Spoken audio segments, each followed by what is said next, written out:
What's going on, guys? Out here in the shop again. Figured I'd give you a little bit more of what I'm calling my bonus content on the channel. Got the guitar back on the bench here. Did a couple of relatively minor, but I think very worthwhile upgrades. And to give you guys a little bit of background here, I'd done a video previously where I showed or talked about how I had just done a little bit of a fret job, knocking down the sharp ends or edges of the frets, buffing the faces, and I had planned really on doing a little more than just a basic intonation and string height setup, that sort of thing. But I had taken this guitar to my twin brother, who's actually a fairly accomplished guitar player himself, and he played around with it a little bit, and we actually made some additional adjustments to it. But while he was kind of picking on it, he was talking and recommending some additional modifications or upgrades that I thought actually made sense. Made a lot of sense, and while I hadn't originally planned on doing much more to it, I figured, you know what, let me just spend a little bit more money and make this an even better guitar. And that's what I did. So I did upgrade a couple of things, also got some more accessories for it. I'll show those to you guys. And I'll see if maybe I can't sit down a little bit later and come up with some affiliate links for you guys as well if you'd like to find some of these same upgrades and accessories for your own guitars. But let's talk about the upgrades, and I'll show you guys some accessories. So first thing I did, one of the simplest upgrades you can do is I changed out the what's called the string tree. Now the string tree that originally comes on these and other similar guitars, it's more like a stamped or pressed piece of metal. It's got a little bit of a radius to it, but it still contacts quite a bit of surface area of the string and can arguably give it a little bit more of a severe bend than what is known as a roller style string tree. Now this one, it doesn't actually have rollers, contrary to the name. Maybe some of them do, I don't know, but this was a cheap one, about $5 or $6. I think it actually came with two of them for guitars that might need two, and then it came with a couple spacers and a couple of screws. But basically I just backed out. It's a wood screw, take off the original, pop this one in with the appropriate spacer or bushing, and you're done. And this one, it just contacts a little less surface area of the string, a little less severe of a bend, and just a little less friction, for that B and that E string to help it tune and stay in tune a little bit better. And then similarly, right down here on the same end, I did go ahead and replace the nut. Picked up a Tech XL Telecaster nut. These are made from a material called PTFE. Don't ask me to remember what the abbreviation stands for. Some kind of poly something phenylethylamine, or I don't know. Anyway, it's a very low friction material. Feels almost at times like it's got lubrication kind of enmeshed into it. But very low friction, again, for keeping those strings kind of moving a little bit more easily during play and tuning and detuning. And, that was an easy change out. And just a quick tip, I've got these snap-on Talon grip needle nose or long nose pliers, they call them. They grip really securely. They got a nice flat bill on the end. I just use these, grab that top end of that nut and just kind of wiggled it like a tooth till it popped out of there. I did throw a little bit of masking tape on either side just to keep any grains or splinters from popping up, so I had zero issues with that. There's just a really small thin layer of glue holding that in there. And then likewise, I put a couple dots of CA glue, popped it back in, centered it up. And then I did end up trimming the edges or the ends there, as this was a little bit wider or longer than it needed to be. But definitely a worthwhile upgrade, about $25 I think that cost. And then lastly, for upgrades, I added some new brass saddles. These are roller style saddles. So instead of just having a little V groove or a notch cut into them, they've actually got little round rollers that reduce the friction a lot on these saddles. And again, it's good not only for tuning, but keeping in tune for intonating. And the brass, gives it a little bit better sustain as well. And I have noticed that, it's kind of playing a little bit better sustain just in general on the guitar. And with those three simple, quick upgrades, Not only have I noticed that this tunes a lot easier, it intonated a lot easier, but it stays in tune better, it sounds better, it plays better. So definitely recommend those upgrades, all of which cost only about 50 or 60 bucks. Now, one other thing I did do, by the way, I did go ahead and polish these brass saddles. I've got a buffer. I hit them with some fine grit sandpaper and then buffed and polished into them, just to kind of match the rest of that polished chrome a little more nicely. And these also have a better length of screw, so that they're not going all the way through and bending into the strings like the original saddles kind of tended to do. So definitely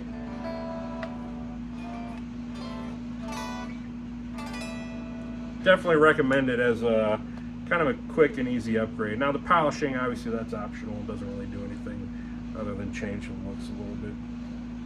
But one last thing I will say though, as far as the setup, I did go ahead and take this neck back off, and I did end up needing to remove those little pieces like taped shim that were in there. And it looks like they were actually pieces of like cut sandpaper that they had taped or glued in there. I'm sure at the time it was set up, those were probably necessary. But as I was adjusting the truss rod and the action and everything, I had kind of acclimated a little bit. It was actually starting to get in my way, and what was happening was the last, say, 5-6 frets or so were actually at kind of a bad angle, to where if I fretted, say, like the 14th or 15th fret, the string would actually bridge across all the remaining frets, and had like a real bad buzz if it even played at all. So I did end up taking those out, retighten everything back up real nice, and the angle was much better, and everything tuned up much more nicely after that. Now it's still acclimating just a little bit, and I still need to do a little bit of adjustment with like the saddle radius, the string height and all that stuff. Maybe a little bit more of a truss rod adjustment, we'll see. And ultimately I may go back and level the frets. We may get into that, and even crown the frets just a little bit. But for now, I'm really happy with how all this is coming out and playing, and it was certainly worth that extra little $50, $60 for that hardware upgrade. Now, again, there's other things you could do: electronics, pickups, bridge, maybe the machine heads, that sort of thing. I don't know that I'm quite ever going to go that far, at least not for this guitar. My thoughts, if I'm going to start spending a couple $100 on pickups and, some of the more expensive changes and upgrades, I might as well just go get, a much nicer guitar to begin with. Unless there was something like just inherently special about this guitar where, it just blew me away for other reasons, then yeah, maybe I'd spend a little bit more time and effort on it. Or maybe if I found like some used pickups, or could play around with like winding my own or something, yeah, maybe. But this is probably, at least for me, towards kind of the upper limit of where I wanted to take this. So all in all, investing about $250, $300 into the Squier Telecaster, I think it's well worth it for the results you get. And you guys may agree or disagree, but I'm pretty happy with it. And there are certainly more expensive versions of these upgrades you could do, as well as probably even cheaper. I could have got a little cheaper nut. I kind of splurged on that. The saddles you can certainly spend much more on if you go with like Graphtec or other, more name brand versions. Even with the string tree, I bought a cheap one. I think the saddles and the tree, they're both made in China. They're Geiker, I think was the brand, Guyker. Again, I'll see if I can make some time to link to some of this stuff. But yeah, for my purposes, needs, wants, and desires, this was well worth the slight additional price. And not only did I buy the hardware, I did buy a little setup kit. Not that I needed to. There are other ways to set up a guitar without these tools. This just makes it a little more efficient and easier. If you've already got a set of feeler gauges and like some machinist scales or rulers, some people call them, that's really all you need. And there's ways to do it just as well with that. and you don't even need like feeler gauges. You can probably use like a business card or like piece of paper, a couple pieces of paper. But you know, I'll show you this Music Nomad. They're a pretty well-known brand. They've got some nice accessories. Nice little how-to manual, all illustrated and well laid out. And I think they've got some videos too you can link to on their website that show all this. A little catalog came with it. And then they got some really nice little feeler gauges. And what I actually like about these, it's kind of like the bare minimum that you need. I don't know if I've got my other set of... yeah, here's a set of feeler gauges that I got probably at like an auto store off Amazon or something. I mean, there's probably like 20 some odd gauges in there, all different thicknesses that you don't need, and you're kind of poking around figuring out, well, do I need the 6 thousandths or 8 thousandths, or, you know, where's that one at? So on and so forth. This one's just the bare minimum. Fans open nice and easy. Tells you what type of guitar, which string. So this one is the nut height gauge. And there's instructions, tell you how to use it and which frets to press the string into and how much contact should made. It even tells you, you know, if it touches or doesn't touch, do you file it or do whatever. Does it have buzz, so on and so forth. So pretty clever little tool there. Similarly, here's a truss rod gauge. It's got even fewer feeler gauges depending on if you're doing an electric guitar, a bass, classic guitar, acoustic, you know, that sort of thing. So pretty cool design there. Really nice high contrast string and pickup height gauge. It's also got some other scales on it for width, you know, to check string width or saddle width, that kind of thing. Some little reference charts, both sides, metric or imperial. So that's handy. It's got this, it's called a pick capo. It's kind of a clever little way to capo your string down to the first fret for setup. Personally, I just use a regular capo. It worked just as fine. And then lastly, this set comes with some really nice high contrast, well machined radius gauges for checking your fretboard radius. Then you can check your string and saddle radius. I also picked up some cheap inside or under the string radius gauges. Came with another string height gauge and that kind of thing. That fits nicely in here too. And then a nice zip up clamshell for protection into your investment. And this Music Nomad, I mean, they make a lot of really nice setup tools. Got a lot of really nice resources. Definitely recommend these guys for the money. And so other than that, other accessories I picked up for it, I don't know if I mentioned this. I picked up a capo. This is a Diodario. I think it's called a tri-capo, or, you know, easy to put on there. Spring loaded, but with a tension adjustment. It's got a pick holder on the back. Nice rubberized part for the strings. Already had this, but I'm using a Snark clip-on tuner. Some people love these, some people hate them. I think they're great. Pretty easy on battery life and pretty dang accurate in my experience. Are they as good as a pedal tuner, strobe tuner, rack tuner, even those little plug-in like Korg tuners? You know, maybe not. But they get the job done. They get you close and, you know, give you a good reference point. So I like that. And then lastly, I did pick up a cheap gig bag for this guy off Amazon. 30 bucks. Certainly leaps and bounds better than the equivalently priced gig bags at Guitar Center and similar stores. It's got a little bit of padding, you know, front, back, and sides. Little reinforcement down at the bottom there if you want to set it down. Backpack straps, nice little hanger or carry strap here, padded handle. Plenty of storage at the neck, a couple pockets here, as well as at the body for sheet music or, you know, gear or whatever. So, you know, I'm pretty impressed. For 30 bucks, I mean, it's a $200 guitar. I don't want to go spending 150, you know, plus dollars on like a really nice case or gig bag. For something that 99% of the time probably wouldn't even be in a case anyway. I'll probably just have it hanging or sitting on a stand. But yeah, this is certainly a little bit more proportional, I think, to the guitar that's going into it, as I think it should be. You know, if you got a $1,500, $2,000 guitar, yeah, go, you know, pay 10% of that towards a good case. I agree. Probably don't want to spend more on the case than you do on the guitar, though. So in this case, you know, 30, 35 bucks. It's a pretty good option, pretty well padded. It did come all folded up in a small little box, so I'm still kind of flattening it out a little bit.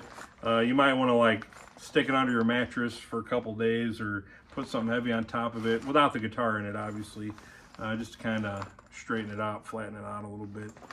But one thing I will mention I do like about this bag, it does have a little Velcro neck strap, and also the zipper stops down at the bottom corner here. So if this zipper were to ever fail, your guitar is maybe not going to fall out onto the concrete or like a hard floor, and, you know, God forbid, you know, you hear that big clang. Unfortunately, I've had that happen. One of my other basses I had in an old Ibanez gig bag. Nice padded, kind of borderline deluxe gig bag. Real heavy zipper on it, but over the years that zipper is worn out enough to where sometimes it will start to split open. And I had it at least once where I didn't realize that, and the bag split open and the bass fell right out onto the ground. Now granted, you know, that zipper did go all the way around, but it also did have a little flap on the bottom to kind of help hold it in. It kind of fell out of the side though, so it did not have that Velcro strap, which would have saved me. Likewise, maybe if it didn't zip all the way open at the bottom, might have saved me too. But at any rate, just a quick note on that. Again, I'll see if I can remember to find the links for you guys if you're curious about these. Definitely some worthwhile upgrades, in my opinion. And oh, I don't know if I mentioned this strap too. I did buy a new strap for it. This is a Lakato brand, or Lakato. I've got a couple of their products. I've got a looper pedal from them that's pretty nice, as well as I believe it's Lakato. It's a wireless system, transmitter and receiver that helps you play without a cable. But really nice, pretty well made strap, nice and secure on here. It did come with some rubber rings for like some strap locks. You know, those are kind of optional in my opinion. But what I really like, it's got a nice little pick holder for your picks, or a pick. Nice and convenient. And then it's got this little bungee you could thread an instrument cable through if you don't like putting the cable through between the strap and the guitar body. Some guys don't like that. It kind of wears the finish eventually. But yeah, already I could tell this plays a lot better than when I grabbed it off the rack at the store. Much more comfortable fretboard, much better action, much better setup. Still a little bit of tweaking to do, but we'll get there. And you know, again, for all of about what, $250, $300, I think we got a pretty good little kind of starter guitar to pluck around on and learn on, and for its ultimate intended purpose to you know, design some pedals and some audio circuits with. So I'm happy with it. You guys let me know if you got one of these, if you've done similar upgrades, what your experiences were. Personally, I think it's worth it. Now, as I'm kind of putting this away here, we'll try to wrap this up at about 20 or so. Just to give you guys another quick little update, I am continuing to tool up for the pedal building. I actually just bought a pretty nice oscilloscope. You know, like anything, you start at one price level with like the cheap one, then you start looking at the trade-offs and the additional benefits of spending a little bit more money. So I went from like $100 scope to $200 to $300 to $400. Ultimately spent about $500 on a 12-bit high definition touchscreen It's a Siglent or Silent, I've heard people pronounce it. It's a SDS 814 XHD, I think. It's supposed to be coming here in the next couple of days. Got some other, got some extra probes I ordered with it, because I think it only comes with one probe. I might be wrong about that. In which case, I guess I'll just have some spare probes. But got another little probe kit for it. What else? I bought, I got this little signal generator kit. So this is a nice little project for soldering together. It was 25 bucks, a little signal generator, so you can set like some frequencies and different waveforms just for playing with your scope. And ultimately, I think I can use this as kind of an audio signal generator too. I might have to build like a little volume amplifier for it, or voltage, raise the voltage on it just a little bit. We'll see. But I've got this. I've got another couple cool little electronic accessories coming. I'll show you guys some videos on. One's a magnetic polarity tester. Good not only for checking your pickup polarity, especially if you wind your own. I'll do a little bit more in-depth video on that. Not winding pickups, but checking magnet polarity. But I've also started tooling up to redo my first ever science fair project. I'd mentioned that in a previous update video where I built a DC motor with my dad. I'm going to have a whole nother video, or possibly a series of videos on that I think you guys will really like and enjoy. So keep an eye out for that. But I'll show you guys the scope when it comes in. We'll talk about some of its useful features, not just for audio circuit design and engineering, but for electronics troubleshooting, repair, fixing, automotive. I mean, there's a lot of really neat applications, and that's just scratching the surface. Granted, you get much deeper than that. You got to start spending some money. But so we've got that coming. I've got some other like circuit building and pedal building accessories coming. Maybe we'll unbox those or show a little bit about them. But I'm hoping here relatively soon to start getting into some design. Maybe we'll make a couple videos about that. We'll kind of decide on a circuit 2 build or 2 design. Gonna start simple, but I'm really looking forward to kind of getting into this a little bit, and